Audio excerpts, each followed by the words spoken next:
we go. All right, can you see that okay? Yeah. Okay. I'm going to see if I can activate the laser pointer. There we go. My virtual laser pointer. Hello everyone. So I'll be talking about the geography and history of Jerusalem from the Iron Age to the present, although most of what I'll be talking about really relates to ancient Jerusalem through the early Middle Ages, which is my own area of specialization. Before I get started talking about Jerusalem specifically, I wanted to say a little bit about especially since I'm talking to a group of educators, about my own educational path and background and how that led me to studies of the history of Israel and Palestine and Jerusalem in particular. So, a lot of people don't know this, but I'm actually from Oklahoma and I'm a product of the Oklahoma City Public Schools. A shout out to any Oklahoma City Public School educators who might happen to be here. And I graduated from the old John Marshall, which you can see in this photograph, which I think was taken after it was closed and maybe condemned. But it looks something like that back when I graduated in the 1990s. But after graduating from John Marshall, where I had some excellent teachers who really put me on the path of historical investigation, examining sources critically and so forth, I then attended university at Oklahoma State, which I also don't tell a lot of people at OU. But there I majored in history and had some fantastic professors who really kind of furthered my interest in historical investigation, examining primary sources, and especially the examination of material culture. When I was there, I had a professor who was visiting, but who was an archaeologist who worked in Greece at the Isthmia excavations, which were run by Ohio State. And I wanted to go with him and work there, and I didn't have, like a lot of students, a lot of money to go on a trip like that. But Oklahoma State had some nice study abroad scholarships, and I was able to get one and then go work at the excavations at Isthmia in Greece. And that sort of confirmed my interest in archaeology. And there I worked on my senior thesis, which was an examination of early Christian basilicas in and around Corinth. So while I wasn't working at the excavations, which you can see at the right, I explored around the countryside and kind of mapped out different basilicas, took pictures of them, and that formed part of my senior thesis. And that kind of set me on my path for graduate school. So then I wanted to go to graduate school where I could study something like that, but further. And then decided to go to Penn State University, which had excavations at Megiddo in Israel. While I was a graduate student at Penn State, I worked at the Megiddo excavations, and the name for that is the Megiddo Expedition, which is this kind of old-fashioned term for an archaeological excavation. So the Megiddo Expedition, and you can see one of the kind of fun pictures right here. So this is on top of a Canaanite altar. There's a much younger me right there, pointing at one of my colleagues who's being laid out here and threatened with a pickaxe. So that was one of the first excavations I worked on when I was a graduate student. I ended up going back to Megiddo later once I became a professor at OU, and I'll talk about that a little bit later in the lecture. Also, while I was a grad student at Penn State, I got a Fulbright fellowship to go to Greece, and part of that had me working at the Corinth excavations run by the American School of Classical Studies at Athens. So I was back in Greece again, this time working at Corinth, and in particular looking at the late Roman remains and a late Roman bathhouse there. But due to that connection with Corinth, I was also able to examine some of the dedications to angels from Corinth and elsewhere, and that formed the basis of my thesis, my doctoral thesis, and my first book, which examined angel veneration in the later Roman Empire. After graduation, first I spent a couple of years at Furman University in South Carolina before coming to the University of Oklahoma. And I've been here in the religious studies department ever since. And since coming to OU, have worked on a couple of different archaeological projects, including some in Israel, which I'll say a few things about before we talk about Jerusalem. So one of the first ones was in Italy. So in addition to Greece and Israel, worked on a project in Italy, a late Roman road station, and you can see me holding up some of the, in this case, probably funerary remains here. This is a small glass jar called an unguentarium, which is used for putting perfume in, which can then be deposited in a grave.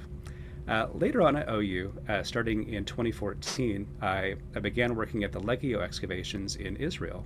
And Legio is the name of the fort of the Roman 6th Legion, which is located in the Jezreel Valley adjacent to the site of Megiddo, where I started working when I was a graduate student. So in 2014, I was back in Israel again, working on a Roman era project. And as part of that, I have been taking OU students to both Legio and Megiddo to work at an archaeological field school there. And you can see me looking very official with my notebooks and such here, and then some of the OU students participating in the excavation in the other frames there. And then in 2017 to 2018, as Becca mentioned, I spent almost a year in Jerusalem, this time as an Albright NEH Fellow at the Albright Institute for Archaeological Research. And this was to participate in, or to further my research on pilgrimage. And I have a few different pictures here. These are the kind of the nice scholarly carols for visiting scholars at the Albright. It's one of the only places where you can sit here and have a Roman ossuary right behind you. So there are just kind of antiquities around the Albright. These are the front gates to the Albright here and its neighborhood in East Jerusalem. And then I think this is also of interest to educators. My family was with me, and so my two daughters went to school at one of the international schools in Jerusalem while we were there. This is the courtyard at the Institute, and we were able to stay in one of the apartments there. And then this is one of my daughters waiting for the bus to come pick her up and take her to the international school in Jerusalem. So one of the things I do have experience with in Jerusalem too is just kind of navigating the modern city with a family and some of the different school options and things like that that are there. So part of what I was working on at the Albright, and part of what I'm still working on now, is the economics of pilgrimage. And one of the things I'm particularly focused on are products associated with pilgrimage, including those produced at Jerusalem and those with images of Jerusalem. So these are some of the pilgrimage souvenirs that I'm currently studying. So some of these come from Italy but are produced in Jerusalem, like these. Some of these come from Egypt and circulate widely from different pilgrimage sites. Some of these are glass objects, which mostly just circulate in and around Israel and Palestine. And others, like these, are produced elsewhere and then find their way into Jerusalem, or into the area around Jerusalem and in present-day Israel. So part of that project and that research has meant creating a huge database of all of these objects. And I think this will be of interest to geographers as well. So creating a huge database with all of this information here, and then putting in the excavation provenance and latitude, longitude of where it was excavated, where it is now, where it's been before, and then putting all of that data into ArcGIS to create maps with it. And so this is one of those maps displaying different hotspots where you can see the presence of different kinds of souvenirs. And these are different things like the excavation provenance, in some cases the purchase provenance, and the ultimate goal of this project is to see kind of where these things came from, where they're going, and kind of have a history of these objects as they move throughout time. So that's part of my research in and around Israel, Palestine, and Jerusalem these days, and that's given me a lot of time to kind of think about, in some cases, what to do next with these objects, and then a little bit more about the history of Jerusalem as I've been there. So this is just we're not going to have a whole lot of slides with just words on them in this, but this is just to give you an idea of some of the dates we'll be talking about. So if we're talking about the earliest settlement at Jerusalem, earliest settlement is around 4500 to 3500, which is the very beginning of the early Bronze Age in Palestine. And then the period that most people are interested in focuses really from here onwards. So from around 1000 BCE, which is the period of the United Monarchy, that's the period associated with biblical kings David and Solomon. and then the periods following, including the divided monarchy and the Second Temple period, which we'll be talking about later. So for now, just kind of keep these kind of general terms and dates in mind, because I'll be referring back to them, especially referring to the United Monarchy when Jerusalem is besieged, and some of the events that surround that and can be tied to specific pieces of architecture and material culture in Jerusalem. So I wanted to say just a little bit about the kind of the geographic surroundings of Jerusalem. So here you can see a satellite map on the left, and you can see a kind of political map over here, which shows some prominent sites from around 1000 BCE. One of the things to keep in mind about Jerusalem, which is very clear on this satellite map, is the change in vegetation and climate just to the east of Jerusalem. So if you're looking at the coast here, you can see it's very green. These are your lowlands. Jerusalem is located up a significant height from this coastal plain. And it's kind of at the edge of this green belt here, which you can see. Once you go past this, you really are in desert. So desert, and then sloping downwards towards the Dead Sea down here. So Jerusalem is located right at this kind of juncture of those two different climactic zones. So you can see that there. And that's an important thing that you'll see in some of the photos, and it affects the kind of the settlement of Jerusalem and its history. So this is an aerial photo of Jerusalem in the late 20th century. You can see in this photo what I was just talking about. So this is looking towards the east, looking towards the Dead Sea. If you're looking at the edge here, you can see this is the beginning of the desert. So as soon as you get over this hill here, you go down a desert here and Dead Sea beyond.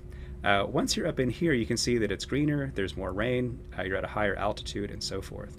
And while I have you on this photo, I'm just going to point out a few of the things we'll be talking about in today's talk. So you can see the Temple Mount, or Haram al-Sharif, right here. You can see the Dome of the Rock right here. So in this case, the third holiest site for Islam, and the most important Islamic site in Jerusalem. Over here, you can see the Church of the Holy Sepulchre, most important Christian site. And then if you're looking right over here, you can see the Western Wall. So the most important Jewish site in the city. So just to orient you a little bit there as to what we're looking at in Jerusalem. And I should point out too, this walled area is called the Old City. So this is the Old City of Jerusalem. This is its kind of ancient core. The walls in some cases follow a circuit of earlier ancient walls, but in fact date to the Ottoman period. So these are late medieval / early modern walls dating to the Ottoman period. All right, so I want to say just a little bit about the topography of Jerusalem, because that determines a lot of things about it. So one of the reasons it was settled, both in ancient times and continue to be settled, is the Gihon spring right here. So there's a natural spring supplying water to the city. But you can see on this topographical map that one of the disadvantages of this particular spring is that it's near the bottom of this valley, right? So there's a valley going here, and that's not exactly where you want to build your city in ancient times. You kind of want it to be up high and walled. So the challenge is to bring water into the walled part of the city. And that's something we'll see some different methods of adapting to as we look at the archaeology of Jerusalem. So what you're looking at here with these kind of thin lines, these are the walls of the modern day Old City. These don't always correspond to the walls of the ancient city and the earliest city. So the earliest settlement at Jerusalem is right here on the eastern hill, close to the Gihon spring, which makes sense. Some other things to keep in mind are the ways in which it's defined by valleys. So the Kidron Valley right here, the Central Valley right here, which runs today through the middle of the city, and can actually be hard to see if you're in the city because it's so built up, but you feel it when you're walking it. So this is all downhill this way. You know when you're walking uphill this way. So it's kind of defined by this hill here, this valley here, and then the Hinnom Valley going around this way. And those are the things that kind of define where Jerusalem was settled in ancient times into the Middle Ages. So to talk about the earliest settlements at Jerusalem, the Gihon Spring, remember, is right here. The earliest settlements are right here on this spur, which actually falls outside of today's Old City. This is the city of David. as it's called, and that's because it corresponds to the oldest parts of the settlement and is oftentimes associated with the biblical King David. But this is the oldest part of the city. Later on, things were built further up the hill, including the Temple Mount right here and its associated buildings. And just to kind of show you some pictures that help to illustrate this a little bit better. In this case, we're looking from the east, from the Mount of Olives, toward the Temple Mount right here. This is the Kidron Valley right here, and this is approximately over here where the Gihon Spring is. And this is the city of David, that oldest part of the city right here on this spur. And as you can see, it falls outside into the south of the present-day Old City. So defined by this valley here on the east, the Kidron Valley. So in the last photo, we were looking from approximately right here on the Mount of Olives, looking this way. Now we're in the south, looking towards, in this case, as it says here, the ancient core, sometimes also called the city of David. So that's that spur right here, and you can see the present-day Old City up a little bit higher right here. And the Kidron Valley running this way, the Hinnom Valley running around this way, and the Central Valley running up through the city right here. And then this is the photo you saw earlier, and just to kind of point out and reinforce what we looked at before, the first view we looked at was from the Mount of Olives here, looking over this way, across the Kidron Valley. The Central Valley runs this way, through the city and down around this way, and then the Hinnom Valley runs kind of around the city like that. And those are the geographic features that define the ancient city of Jerusalem. Now, the earliest structures, or one of the earliest structures there, that can be associated in some ways with the city of David is this, called the stepped stone structure, which is a kind of retaining wall intended to hold monumental buildings up above. Those monumental buildings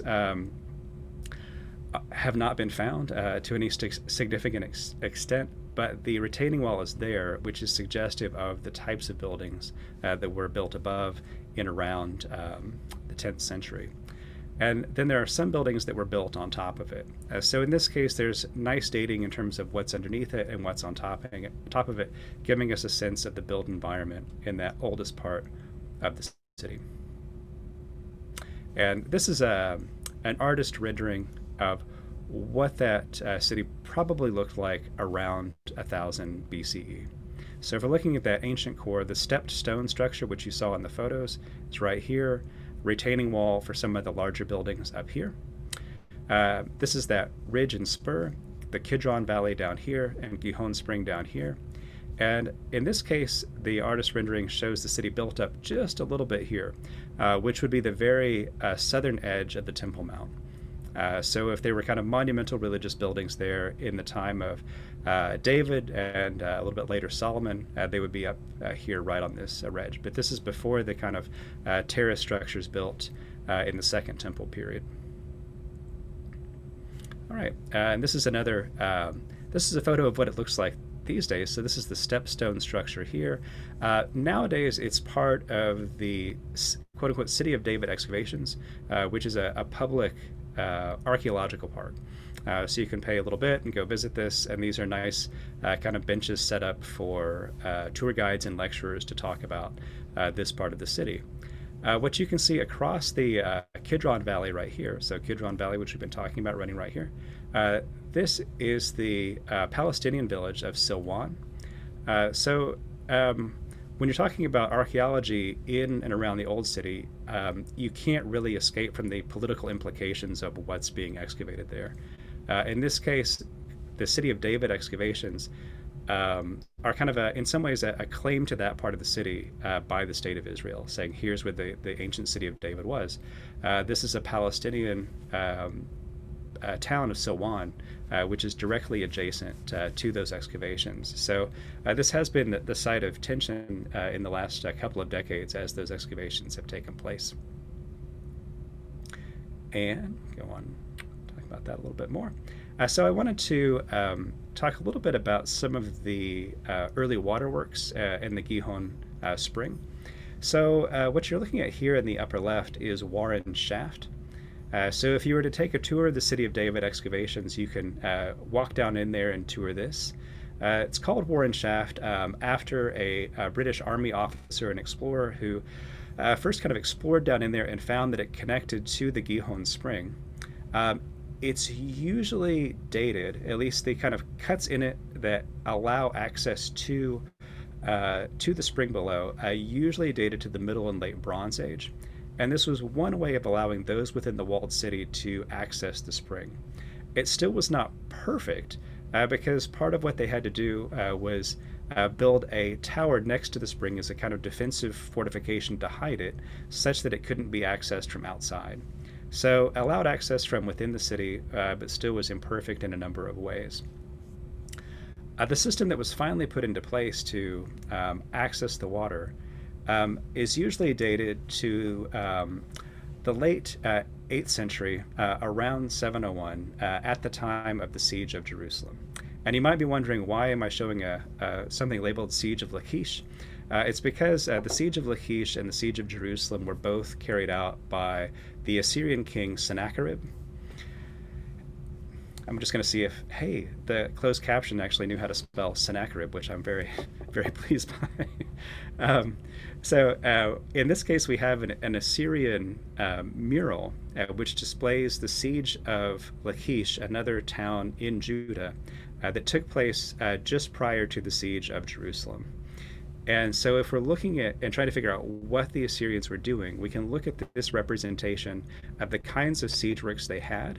And in this case, you can see the walled city of Lachish over here. You can see Assyrian siege ramps going up and the Assyrian soldiers trying to get into the city. You can see, and this kind of works like a cartoon going this way. So you can see the Assyrian soldiers here carrying off prisoners and kind of the loot of conquest here back to Assyria. You can see some people being killed and tortured this way as they make their way back. So Lachish fell during the Assyrian invasion. Jerusalem did not. And one of the reasons that it probably did not was because of the way in which Jerusalem had figured out a way to access its water and keep it out of enemy hands. And they did so with a tunnel that was designed in this way. So you can see the Gihon Spring right here. You can see the City of David, that ancient core right here. And what you can see here is an underground tunnel that kind of winds its way this way and goes eventually to a pool over here. Now by this time, the walls of Jerusalem had been enlarged to go around the Central Valley over here. And so the pool is actually within the city. So what this does is bring, through a kind of secret underground tunnel, the water from the Gihon Spring over to here. And that would enable the city to have water during a siege in such a way that the Assyrians couldn't get it and would allow the residents of Jerusalem to withstand the siege. Now, you can also see Warren Shaft right here, which we looked at before, which is just a kind of narrow tunnel that allows access right here, and then you kind of drop something down a shaft and you're able to access the water. This brings it all the way inside, collects in a pool, and you can gather it. But what you might be wondering, and what many have wondered, is how did they dig this, right? The whole thing is underground. And at the bottom, you can see the topography. So you can see the hills here. So this is the above ground kind of topography of Jerusalem. This is where it starts and finishes. So it has a very slight grade. It doesn't rush down. It flows pretty calmly all the way from the spring to this pool. So how do they do it, right? That's one of the big questions. And why does it take this strange path, right?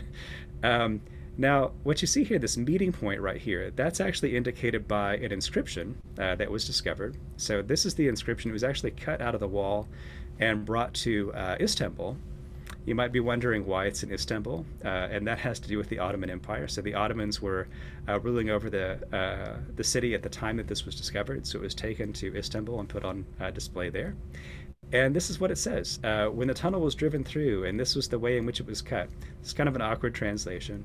While blank, so there's a little part where the inscription is missing, were still axes, each man towards his fellow, and there were still 3 more cubits to be cut through. There was heard the voice of a man calling to his fellow, for there was an overlap in the rock on the right and on the left. And when the tunnel was driven through, The quarrymen hewed the rock, each man towards his fellow, axe against axe, and the water flowed from the spring towards the reservoir for 1,200 cubits.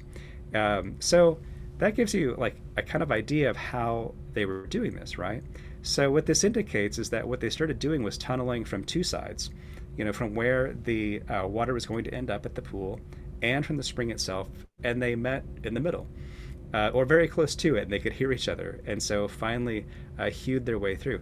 So one of the questions for archaeologists looking at this is there is like some sense in doing it from two sides, right? Your errors are going to be reduced over time rather than cutting from one side. However, how do you find the other side? When Romans later cut underground aqueducts, they actually cut shafts from the top and like measure things that way.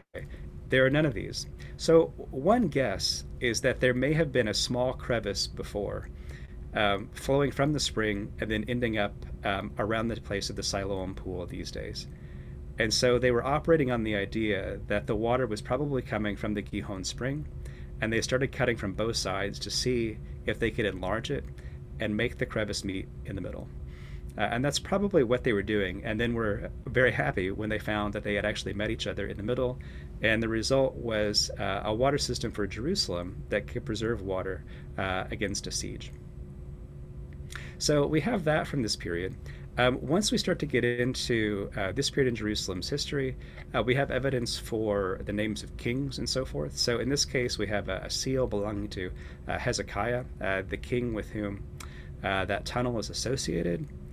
There are also additional seals like this associated with the administration of the kingdom in that period.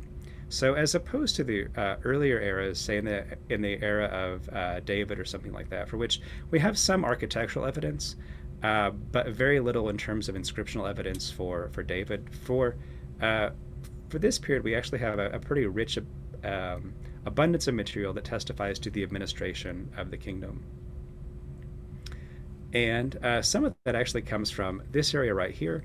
When Jerusalem was destroyed by the Babylonians, it withstands the Assyrians, but it's destroyed by the Babylonians in the 6th century. When it's destroyed, houses like this one burn, and these types of little seals are burned and preserved. That's why the clay is preserved like it is. So in other words, it was dried in antiquity, but once it's fired in the conflagration associated with destruction, it becomes essentially like a kind of baked clay or brick, and that's why it survives unto today. We also have some interesting letters like this one.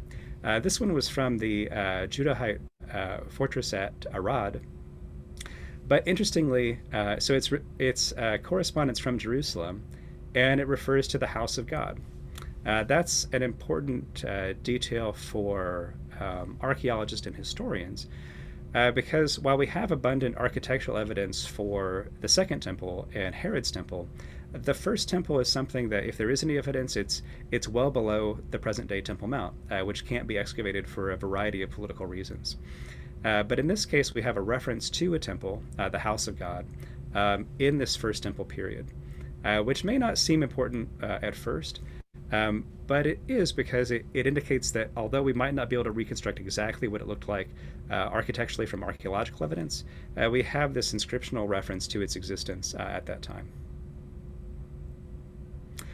All right, so as I mentioned, Babylonians destroyed the temple in 587 or 586, depending on your chronology. The result of that is a 50-year exile in Babylon for the elites in Jerusalem. They eventually are allowed to return after the conquest of Babylon by the Persians, and they're allowed to rebuild the temple and rebuild Jerusalem. And this begins what's called the Second Temple period. Just to kind of highlight a few things here. So there's a Hellenistic period after the conquest by Alexander, a revolt against Hellenistic rule, which results in the independent Maccabean kingdom for about 100 years. And then after 63 BCE, the area becomes a Roman dependency. So during that period, sometimes there are client kings like Herod. In other words, they are independent kings, but they owe their kingship to Rome. And so in that sense, they're not fully independent kings. At other times, Rome administers the area with governors. Pontius Pilate is probably the most famous of those. So sometimes it's a governor, sometimes it's a client king, but all of those are dependent upon Rome. And important for archaeology, during this period, Herod the Great expands the Second Temple. So that Temple Mount that you can see today, on which the Dome of the Rock stands, that dates back to the time of Herod. And in fact, that platform itself is an amazing technical achievement. The temple itself is destroyed in 70 CE during a revolt against Rome. So the temple was destroyed in 70. And so when we're looking at things like the Western Wall, those are the remains of a retaining wall built in the time of Herod, but not of the temple itself. So let's take a look at some of the evidence for that Second Temple period, and especially Herod's temple and Herod's Jerusalem. So waterworks are going to continue to be important in this talk. So what you're looking at here is the Siloam pool, which you can see here and here. So part of what Herod did was enlarge the area into which the Gihon spring fed. So it became a large pool that could be used for rituals of purification before entering into Jerusalem. It was fed by the pool. The same area also caught drainage and runoff. And so if you're looking over here at the left, that's actually a Roman kind of drainage channel under the street, which we'll look at in just a moment, leading up from the pool of Siloam into the center of Jerusalem. So what we're looking at in the last photo was this area right down here around the Siloam pool. So you can see the way in which it's been kind of enlarged and monumentalized in the time of Herod. So this is that old core of the city of David. This is the Temple Mount constructed by Herod. This shows the present day Dome of the Rock and Al-Aqsa Mosque. The temple in the days of Herod would have been approximately right here. So what Herod had done was build a large pool right here, which could be used for purification before going up this path, so a pilgrim's path going all the way directly up to the Temple Mount, after which pilgrims could enter into the Temple Mount without becoming impure through various ways, and enter directly onto the Temple Mount right here for holidays like Passover, for example. Now what you see here is actually, on this side, is actually under this road. So under this road, there's a nice drainage channel, which you can see right here. And there are some very interesting excavations going on above. And this is a photo taken basically turning and looking directly up from right here. And this might be hard to tell what it is at first, but this is actually the underside of something that's on the road. And this is a Roman manhole cover seen from the other underside. So the Romans had manholes as well. This is a little hole, so you can grip it with your hand and lift it up in case you need to send somebody down in here. And this would not have looked quite so nice in the Roman period. It wouldn't have had these nice lights in it, for example. And so you'd have to send guys in here once in a while to clean things out. And that's what that manhole cover is for, all facilitating travel up here, through here, and directly up to the Temple of Herod. So just to kind of show you where that is on our picture that we saw before. So this is the ancient core of the city. That Temple Road goes down here to the Pool of Siloam. So they would walk up here, and then they could cross over here directly into the Temple Mount. Now, the way in which that happened, we'll look at in just a second. So going up from here, so this is our path up this way to the corner of the Temple Mount right here. And here we are. So here we are in today's Western Wall Plaza. This is the retaining wall, the lowest portions of which date back to the time of Herod, and it's holding up all this area here, providing a level surface for an enlarged temple. And so the wall you just saw, the Western Wall Plaza, is right here. It continues down this way, and this is the corner of that Temple Mount. And these lowest courses here, where you can see these kind of larger bricks or larger stones, those date to the Temple of Herod. Now, the illustration you saw earlier had a walkway that got up from here over to here. That's interpreted based on this springer right here. So this is where the arch went up to the temple and facilitated a walkway which went up here and then in this way. So the stones you're looking at here are all later. So originally there's a door here. You get into the Temple Mount after your ritual of purification, and you can go directly in. And this is a close-up view of that part of the arch. So the arch right here, which would have gone over and allow people to walk in. And it would have taken them over the street, which you can see right here. So this is a Roman period street running along the Temple Mount. The arch allows people to walk over. And this is actually in that same area. This is a reproduction. The original is actually in the Israel Museum. But this is the corner of the Temple Mount. And it says in Hebrew here, to the place of trumpeting to, which might seem kind of obscure, but there are a couple of high holidays on which a shofar or a trumpet is blown. And this is indicated as the place where that happens. So it's another connection to the types of rituals that went on at the temple. And the arch we were just looking at is right up here. This is the Roman road which goes below it. It's shifted over time. It actually has debris that's fallen down from the Temple Mount. And these are shops. So shops where you could buy a variety of things you might need for your trip to the temple. And you can see a close-up here. So these are the doors of shops. And then most likely above them you'd have things like bedrooms and things like that. So you could stay up there, come down here, run your shop. And that bridge allows people to walk over all of this so that they don't come into contact with anything unclean before entering the Temple Mount. Since we're also talking about modern day Jerusalem, you can see here that there are some kind of informal religious services going on. As some of you might know, the Western Wall itself functions as a kind of open-air synagogue, but it's run by Orthodox religious authorities in Jerusalem. So at the Western Wall, men and women are separated, and there are certain rules about what women can wear and what men should wear. And that's supervised by Orthodox authorities in Jerusalem. For those who might be more Reform or belong to more kind of liberal forms of Judaism, this is one place where you can go where you're still adjacent to it. But in this case, you can have men and women mixed together. In this case, we have a woman who's wearing a yarmulke, which is traditionally associated with men's dress and might be frowned upon at the Western Wall itself, but she's doing so here in this place, which is actually an archaeological park and not designated as a formal religious site. And this is the south-facing part of the Temple Mount. Here you can see one of the other gates, the Huldah Gate, going in, and you can see the stairs going up to the Temple Mount.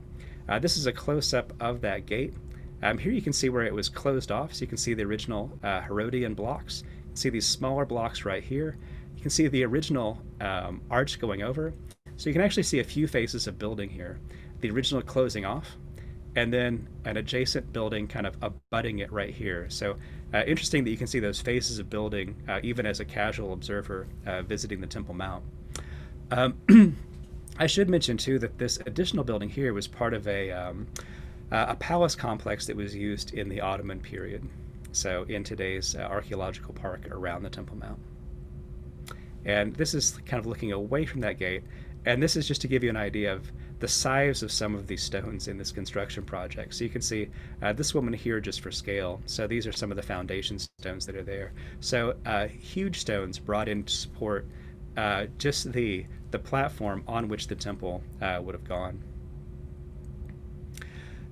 After the temple is destroyed, it becomes a Roman city. So in 130, after another revolt against Rome called the Bar Kokhba revolt, Jerusalem was made into a Roman colony and renamed Aelia Capitolina, so used as a colony for Roman veterans. And it had that name for over 200 years, into the 4th century. And that might seem like a short amount of time, but if you're just thinking about American history and you go back that many years, that's a long time for something to have a name. So the name of Jerusalem goes out of use among Romans during this period. It's called Aelia Capitolina, and the city itself is transformed. So in this case, the temple itself is not rebuilt. It appears to become a Roman temple of some sorts, perhaps a Capitolium as indicated on this map. A temple of Aphrodite, according to written sources, is built right here. The 10th Legion is stationed right here after the revolt. And the twin pools of Bethesda, which are famous from a miracle story in the Gospel of John, become a Roman sanctuary for the god Asclepius. Asclepius associated with healing, so they're still healing pools. They're just associated with a different deity during that period. And we have some interesting material evidence for this era of the Roman city, including evidence from the legions. These are Roman roof tiles, in this case built by the legions. The Roman legions made a lot of things themselves, including roof tiles, and you can see the stamp here. So the LXF, so this is for Legio, Legion, X for 10, or Deca, and then in this case, Fretensis. So the 10th Legion Fretensis with their stamp right here. And this is a standard roofing system you see throughout the Roman world. 2 pan tiles, a cover tile that goes over it, and then this part which is mortared onto the end, and that keeps water from running up underneath. And you can just stack those on your roof and replace them as you need be. They also made floor tiles. So these are floor tiles that are probably intended for use in a Roman bath. These, I think, are interesting for a couple of reasons. This one also has the name of the 10th Legion. So in this case, you can see Leg, L-E-G, 10, F-R. So Legio 10 Fretensis, the 10th Legion Fretensis. This one also has a footprint on it. So in this case, you can tell it's a Roman soldier's footprint because it has these places for hobnails. And this is the tread of a Roman's hobnail boot down here. So in this case, probably a kind of careless Roman soldier was walking through the tile works, steps on this one before it's completely dry, and leaves a nice hobnail footprint for us to look at these days and imagine Roman soldiers making their own tiles. And so in terms of what's going on at the time, the 10th Legion is stationed at Jerusalem. The 6th Legion is stationed in the Jezreel Valley, and it's that camp that I've been working on as an archaeologist. And this statue of Hadrian was found near one of those camps, and this is the emperor under which Jerusalem becomes a Roman colony called Aelia Capitolina. We see some evidence for this period around the Damascus Gate. So this is the present-day Damascus Gate, one of the important entrances into the Arab quarter of Jerusalem. Right below it, so we're going to go down over here on the side, you can see this. So that main walkway is right up here. Down below it, you can see this Roman arch. And this is part of a triple arch built in the time of Hadrian. So you have 2 small ones on either side and then a large one in the middle. And this also gives you an idea of Roman ground level versus present-day ground level. And that's just the accumulation of human debris and activity over time that brings us from the Roman period all the way up to the present. And there's a close-up of that Hadrianic or Roman arch underneath today's Damascus Gate. If you happen to visit, you can sort of take a little staircase over to the side and visit this. There's a little guy who sells coffee right in here, and he will open it up for you if you buy a cup of coffee. So it's a tip for you if you're ever there.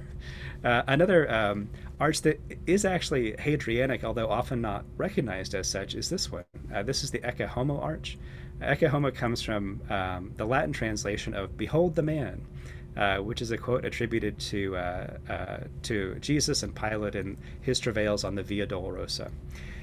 And that's because in the Middle Ages this was assumed to be the Praetorium, or the palace of Pilate. It's actually not where that was. That's not really important, but what this actually is a Hadrianic arch that was associated with Pilate in the Middle Ages. And it marked one of the boundaries of the city. Now, what's really interesting is that if you follow this arch, we're going to go into the building right over here on the side. You can see one of the small arches. So the big arch is over here on the street, and this is another triple arch, like the one we saw at the Damascus Gate, but this one inside of a building here, and then going outside. So this also gives you an idea, if we go back to this one for a second, of the kind of width of a street in the Middle Ages and in present-day Old City, versus how wide a Roman street would have been. So the Roman street would have extended to this arch over here, across the street, and then another small arch on the other side. in this case, you can see the way in which this Hadrianic arch was reused, in this case, to kind of buttress these two buildings and put a little room in. And then if we go down here, you can see the way in which it was incorporated in this church. In this case, forming the kind of victory arch at the triumphal arch at the end of this church building. So the altar for the church being down here, you have a nice Hadrianic arch built within the church. So one of the ways in which you can kind of see that rebuilding and repurposing in the city of Jerusalem over time. So just to kind of point out where we have been, the Damascus gate is right over here. The Ecce Homo arch, which we looked at, was right over here, and it's along this street. And those sort of form some of the boundaries of Roman era Jerusalem. What this map shows you, or what it's trying to map, are some of the things that we have literary accounts for in the period of later Aelia Capitolina and early Christian Jerusalem, at that kind of point of transition. So you can see that there were probably statues of Hadrian up here. The Bethesda pools had become a temple of Asclepius, but would eventually be repurposed by Christians as a church. And you can see here where people were trying to identify certain things associated with biblical events, like the house of Caiaphas right there. And all of this really takes off and changes in the age of Constantine, who legalizes Christianity in the 4th century, and especially under the influence of his mother, Helena. Helena, who takes what's usually thought of as the first pilgrimage between 324 and 326. In point of fact, there were other travelers before Helena, and it's actually questionable whether she would have thought of her journey as a pilgrimage, but that's how our literary sources remember Helena. And the legends about Helena grow over time, and eventually she's attributed with discovering the true cross underneath the Church of the Holy Sepulchre and things like that. But part of what she does is make it okay for Christians to go to Jerusalem and undertake a pilgrimage. One of the kind of debates within Christianity, theologically speaking, is, on the one hand, Christianity can be practiced anywhere. It's not something you have to necessarily go to a temple to do. So then there's this question, well, if that's true about Christianity, why do you have to go to Jerusalem at all? And there was a certain pushback from Christian theologians in the 4th century, and there has been afterwards regarding Holy Land pilgrimage, because you are kind of venerating one place above others. So part of what Helena's influence did was establish pilgrimage as something that was okay for Christians to do and that had imperial support. And she and Constantine dedicated the Church of the Holy Sepulchre, the Church on the Mount of Olives, and the Church at Bethlehem, and the Church at Mamre, so important churches for Christian pilgrims. And they sort of transformed the city into a place for Christian pilgrimage. And they also revived the name of Jerusalem again, which had kind of gone out of use during that period.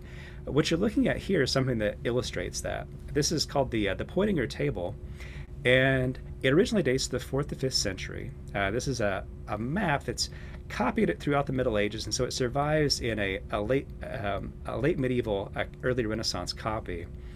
And what you can see here, this is Palestine right here. It's a little bit hard to make out, but once you start to read the names, you can kind of see it. It's sideways, and the map itself is sort of squished because it's part of a fold-out book. So I'll point out a few things that you can see here. First, Jerusalem. It's right here. And it's in Latin, but it says Antia Dicta Jerusalem, and then it says Aelia Capitolina down here. So what this is saying is this is Aelia Capitolina, which used to be called Jerusalem. So both names are existing side by side here. This is Aelia Capitolina. We have the revived name of Jerusalem right here. Just to point out some other things that might be more familiar. The Dead Sea is right here. The Sea of Galilee is right here. Caesarea is written right here. So you can see Caesarea right here, which would be the primary port that many pilgrims would come into to go to Jerusalem. To show you another map that illustrates some of these things, this is the Madaba mosaic map from present-day Jordan in the town of Madaba. And this is a map that was on a church floor put there in the 6th century. And there's really nothing quite like it, but what it does represent is the ways in which the whole land starts to fit into a kind of a Christian idea of the Holy Land. So you can see in Greek here all these different names of places. And you can see Jerusalem right here. And we'll take a look at a close-up in the next slide. Okay, There we go. So you can see that edge of the Dead Sea right here. And just to point out what you're seeing here, this is a Greek Mosaic text, and it says Jericho, which is Jericho. So you have Jericho right here, and you can see here that it has these date palms, right? So Jericho in antiquity famous for its dates, just like today. And you can see the Jordan River right here, and then the Dead Sea right here. And this part with the two fish, I really suspect is intended to be kind of a joke. And just follow me here for a second. You have the fish flowing down right here, and then they get to the salty waters of the Dead Sea where they can't survive, and this fish is turning around. Nope, can't go that way, gonna go back upstream. So a kind of realistic depiction of the saltiness of the Dead Sea, and maybe a little bit of Mosaic humor. And then this, of course, is Jerusalem, the centerpiece of this map. So if we're thinking about the ways in which maps don't necessarily reflect kind of physical realities, but a kind of idealized reality and center. That's what this map is doing with Jerusalem. So this is an idealized Jerusalem at the center of this map, and it has all of these biblical places labeled around it. And this is the Damascus gate right over here, which we saw on a previous slide. This is the gate that opens up towards the Via Dolorosa, which we looked at before. And what you can see here are these colonnaded streets. It might not be clear at first because of a lack of perspective, but this is a big Roman street, and these are porticos with tiled roofs and columns. And this right in the middle is the Church of the Holy Sepulchre. The Church of the Holy Sepulchre, as you know from our aerial view, is not really in the center, but this is a kind of idealized version that it should be in the center, so that's where it is here. And this is the Temple Mount right up here. We know from archaeological evidence that there's not much building here, but they don't even put it on here. So what they're really trying to do is really bring attention to the Church of the Holy Sepulchre, which will become the new focus of Jerusalem in this early Christian version of the city. Now, in this photo, we see some archaeological evidence for what we saw in the Madaba map. This is one of those colonnaded streets running through the center of the city of Jerusalem. So right here you can see the columns. The tiled porticos would have gone up that way to the top here, and then these are the shops over here. So you have, originally this would be a nice shady walk right here for pedestrians, an open road for vehicular traffic right here, and you can see also the difference between modern day street level and the late Roman one right here. But it's one of the ways in which that map at Madaba reflects a kind of physical reality of the Roman city along with an idealized one. And just to kind of show you how that works, so that with the Madaba map we had the Damascus gate, which is right here, and you can still kind of see that there's a road that runs along this way, just like the one in the Madaba map. So that road basically still follows the route of the ancient Roman Cardo. And just to kind of come back to a map again, so the Damascus gate right here, and that Cardo right here. And what you can see here is kind of the actual physical placement of the Church of the Holy Sepulchre right here, which in Hellenist time was identified as the tomb of Christ. And then this is what that building looks like these days. These days it's a little bit harder to kind of conceptualize what it would have looked like in the days of Helena, and that's partly because of later medieval buildings around it. So you're actually going into the Church of the Holy Sepulchre here from the side. We'll go on in and see what's there. So this is what was identified as the tomb of Christ in the 4th century, and has continued to be regarded as such by many Christians. This is a structure that has been built around it. This one dates to the modern period, or the 1800s. However, there was a structure that was there in antiquity as well in the 4th century. So these days, if we're thinking about how you might monumentalize a cave, we would think, well, you'd probably leave the cave.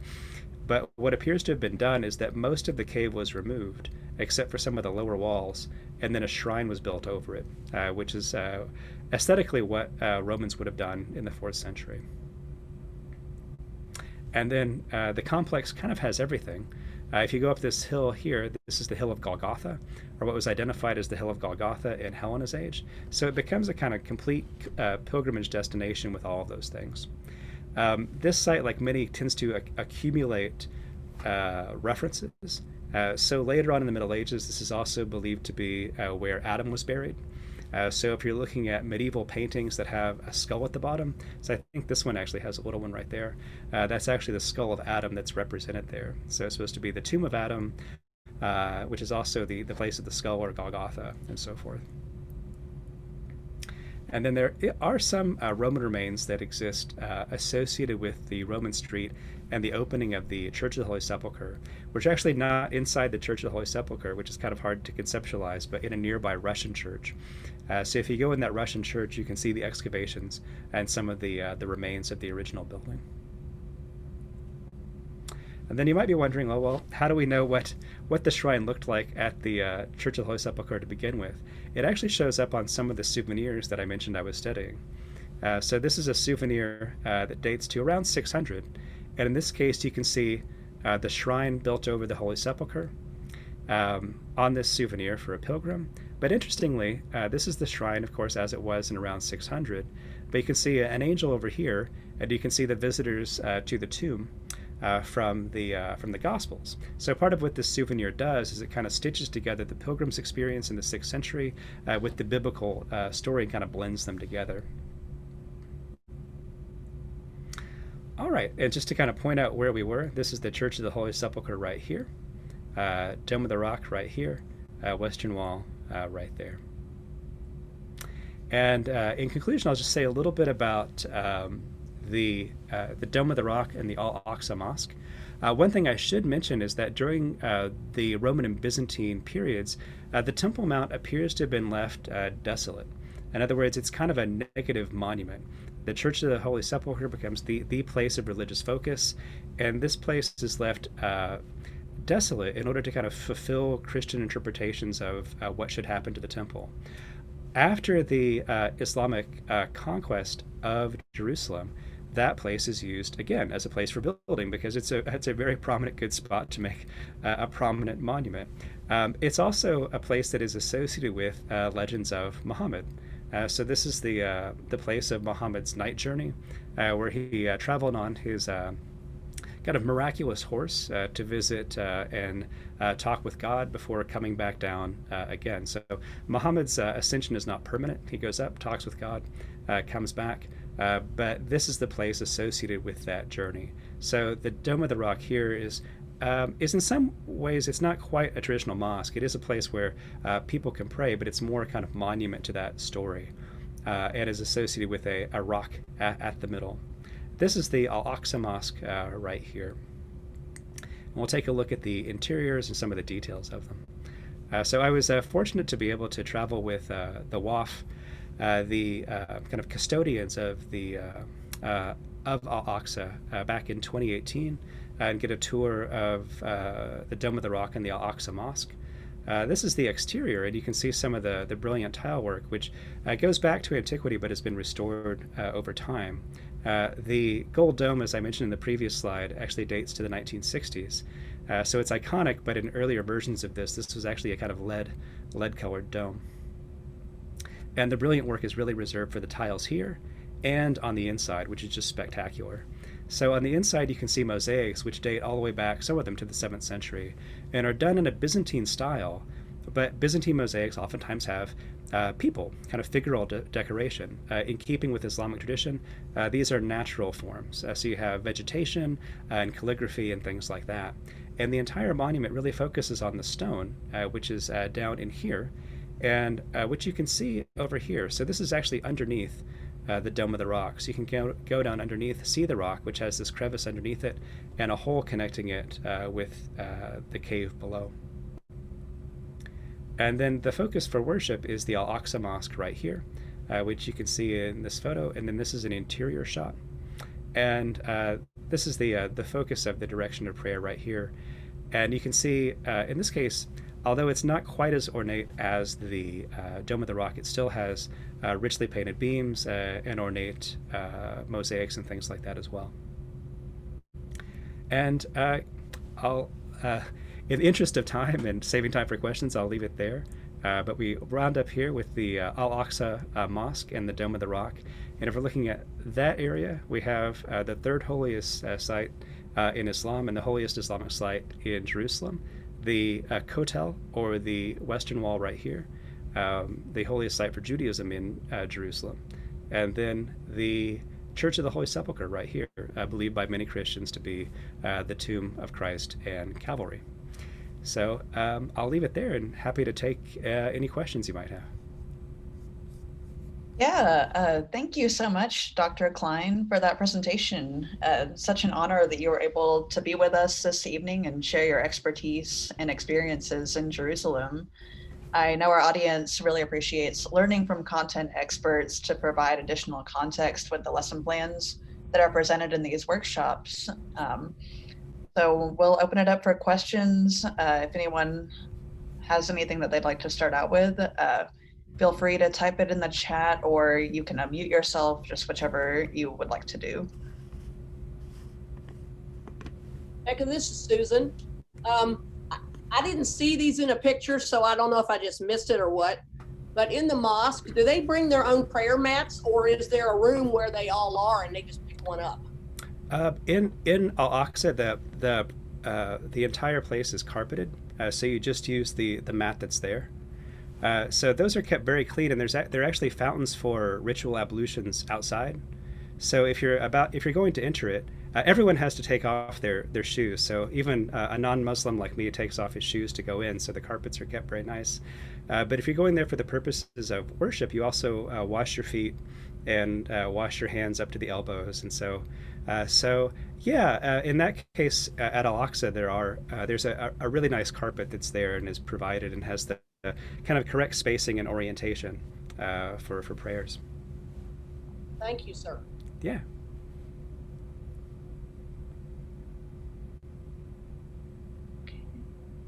Well, I guess. Oh yeah, go ahead. Go ahead, Scott. Well, I mean, I was going to let the teachers talk, but do we have a minute or? Yeah. Okay. So first, great presentation. I want to second Amber and Susan's comments about the use of maps. Being a geographer, I just love to look at those old maps. Yeah.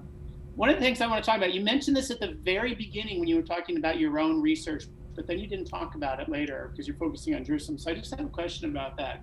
So one of the key themes of geography is movement, and it was really interesting to me that you started off by talking about movement in the past as well as in the present. And you mentioned the GIS mapping work and the movement of artifacts from your research locations. I'm just wondering if you could talk a little bit about using GIS, using geography to track movement of those articles, sort of vis-a-vis the relative stability of the artifacts that you found. Yeah, so I mean, with my research specifically, one of the challenges with those kinds of pilgrimage souvenirs is that only about 10 to 20% of them come from provenanced archaeological excavations. So those are really nice. We can say they were excavated here, they've gone to this museum. We have a lot of others that have a purchase location and then show up in a museum, or they just show up in a museum and we kind of assume that they went someplace. And so part of what that project is trying to do is to definitely say what we can about archaeologically provenanced artifacts, but also not to just leave the ones alone that have been purchased and might be moving around to museums, but to kind of look at those as well and assume that we can look at the whole life of an artifact, from its time of production to its purchase to the ways it travels, not just in antiquity, but into the 20th and 21st century, because they continue to be purchased and traded among museums. And so I think that's kind of interesting too. So there's kind of a whole lifetime of these objects. In some cases, that what I've been able to see from these is that different ones move differently, which probably reveals something about who's taking them and how they're moving. For example, the ones that come from near Alexandria move into northern Italy, southern France, all over France, into parts of Spain and into Britain. So they move really far, but they don't move very much into present-day Turkey, which is proximate, more proximate to Alexandria than England is. So they seem to be moving along like kind of trading paths, and that correlates strongly with other things like wine amphora and other kind of major trade goods.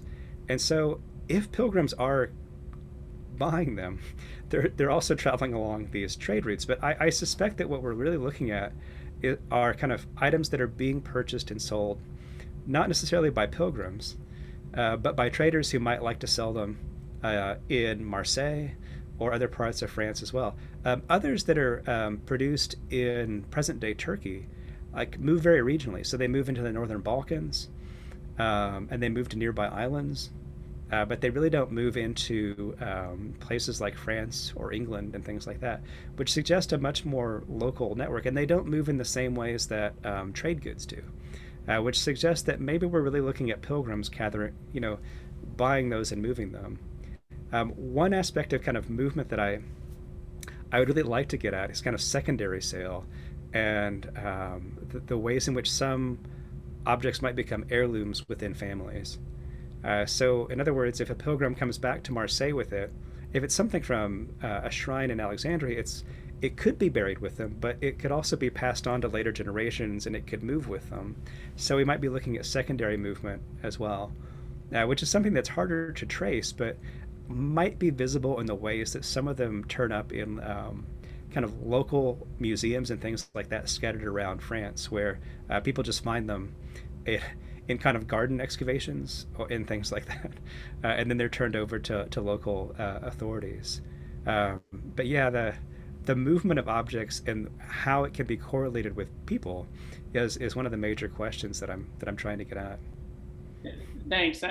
Just a quick comment. I think that we've seen in our other recent professional development activities, the link between geography and history is just so tight. And you did a really, really nice job of illustrating that. So thanks. Yeah, definitely. So I have a question. While maybe people are thinking of other questions or comments that they want to add, have you, in your time in Jerusalem, did you find anything particularly puzzling or unexpected during that time? And how did you address that? Well, there are some things that I found that do relate to pilgrimage, but I'm not sure how I've addressed it yet. One of them, as Teresa might be, I think she's maybe going to talk about the different quarters of Jerusalem and things like that.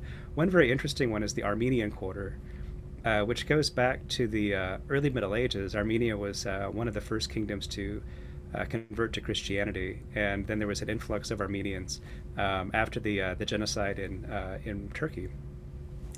But there are kind of Armenians that have been working there associated with pilgrimage since the Middle Ages, and there's one family that owns a tattoo shop, and they've been giving tattoos to pilgrims since the 1400s. So I don't know what I'm going to do with that. I don't think I really want a tattoo, but if I were going to get one, that they would definitely be the people that I would go to. And it's just kind of an interesting kind of connection with the historic past that kind of continues into the present, and it illustrates the ways in which people have been coming to Jerusalem from all over for a long time. In this case, there are an Armenian family that has roots in Alexandria that ended up in Jerusalem. Now having lived through a variety of different kind of governments, still with their same tattoo shop in the old city. So there's some really interesting kind of cultural artifacts like that. Yeah, awesome. I have a question. When you talk about the movement of artifacts, it makes me think of the Museum of the Bible in Washington, D.C. Have you been there? I haven't, no. Okay, I'm just curious. When I was there, I had that curiosity of how did they acquire all of these artifacts? Well, the Bible, so. Yeah, I mean, one of the interesting things about the accumulation of artifacts is that oftentimes they follow the kind of histories of empire.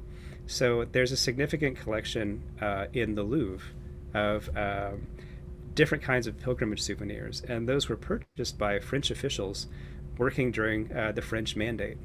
So they were kind of living abroad as part of France's empire, buying things that were of interest to them, and then eventually they made their way back into France's National Museum.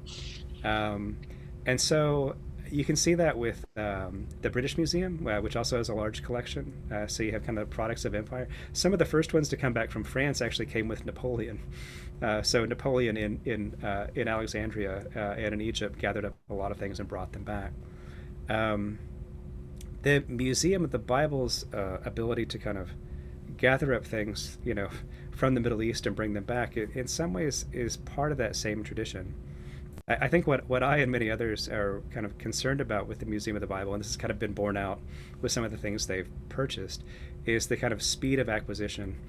And in some ways, what I would view as a kind of a negligence with regards to fully pursuing the original provenance of some of the items that they purchased, which is an issue, right? If someone knows that someone is willing to pay for something, then oftentimes they will find it for them. And sometimes will produce something that makes it look authentic, and then it's the responsibility of the person purchasing it to make sure that it's legitimate. So, the Museum of Bible is kind of it's an interesting case, kind of on its own too. So I thought of another question while we were having our discussion. So earlier in your presentation, you were showing us this database and kind of talking about the spatial aspect of all of these artifacts. And I was curious about how the evolution of GIS and geospatial technologies has changed the field of archaeology, and if it's presented any maybe interesting challenges or findings that were maybe unanticipated in your experience. Oh yeah, I mean it's a huge change. So, on the excavation I work on at Legio, everything we do there gets put into a kind of geospatial database, and we make 3D models of different excavation squares using photogrammetry. And those are all tied to a kind of geospatial reference so that you can locate those squares within a few millimeters of where they are in real space. In terms of like mapping, these kinds of artifacts, I think the ability to kind of quickly plot them all and create a map using software like ArcGIS really does enable you to kind of see clusters of kinds of activity that would be harder to discern, at least with that speed, using more traditional methods where you're just kind of plotting things via paper and things like that. So that was kind of my idea with the project, really just to kind of plot something. You get a whole bunch of things together, plot them, and see if there are patterns that emerge that kind of reveal certain kinds of activity that I wouldn't have anticipated or thought of before. So no, there are a variety of ways in which that kind of technology has been transformational. Some of the older things have been useful too. For example, kind of earlier satellite and aerial photography that can then be mapped onto even things like Google Maps. Are incredibly useful. So both those older technologies, which are oftentimes available now in the public domain. So you can see spy satellite photography, for example, from the 1960s. And you can look at regions in Palestine and compare them with today, which can be really interesting. And that's something that, is really transformational in a lot of ways. In some ways, I will say, if you're prevented from traveling by COVID, it also provides some really interesting ways to do things from home as well. So there are various ways in which you can do things remotely, or in some ways non-destructively. Using those technologies, which is really to great advantage. Yeah, thank you. Yeah, it's very interesting. How do you think that these technologies are going to impact future research in the field? Like, do you see it? I don't know. I'm just curious, like, what your thoughts are on that. Yeah. But I think in some ways it will make traditional excavation more limited but more effective. Yeah. Older excavations, you oftentimes are going out with kind of a guess of what was there, and you would dig a lot of test pits And just once you found what it was, you would just kind of open things up to excavation, which is very labor intensive and oftentimes very destructive. So I think what you'll see is kind of more efficient and limited traditional excavation with kind of specific types of research questions, so that you're not trying to uncover the entire city, which is really difficult and costly. And oftentimes you might destroy more than you kind of gain in terms of knowledge. So I think in that sense, probably more limited and more efficient types of terrestrial excavation. And oftentimes you can kind of learn things from, just looking at geographic data, especially if you have artifacts that you can plot. So yeah, there are a variety of kind of questions you can ask and things you can learn without necessarily having to dig things up. So. Yeah, great. Well, I think we're pretty much right on time. So if no one has any last minute questions, I think we'll take a 10-minute break and then we'll come back for Teresa Potter's presentation. But yeah, thank you so much, Dr. Cline. That was amazing. Thank you, Becca. Thanks. Yeah. Thanks, everybody. Becca, you just froze. Can you say what you said right after 10-minute break? Oh, I was just saying that we really appreciate Dr. Cline's presentation, and it was, Okay. yeah, very, very good, very enlightening. Yeah. Thanks, Becca. I'm going to get some coffee, but I'll be back. All right. So we'll see everyone back in 10 minutes. So that'll be 5:35. Okay, Becca, I'm going to do what I wrote you a personal message about. Okay.